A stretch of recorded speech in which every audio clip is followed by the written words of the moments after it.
Assalamualaikum guys, I am Guti Baba and today I am gonna show the solution of CryptoCode from BDSEC. Okay, so we got a cipher. Let me show you first. Get cipher. Okay, so this is the cipher code and let me copy it first.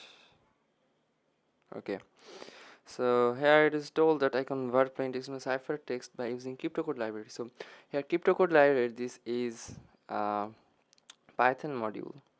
So you just need to install it, and then here is the decode method. Here CryptoCode decrypt, and then the cipher, and then the password, and the password here given is BDSEC.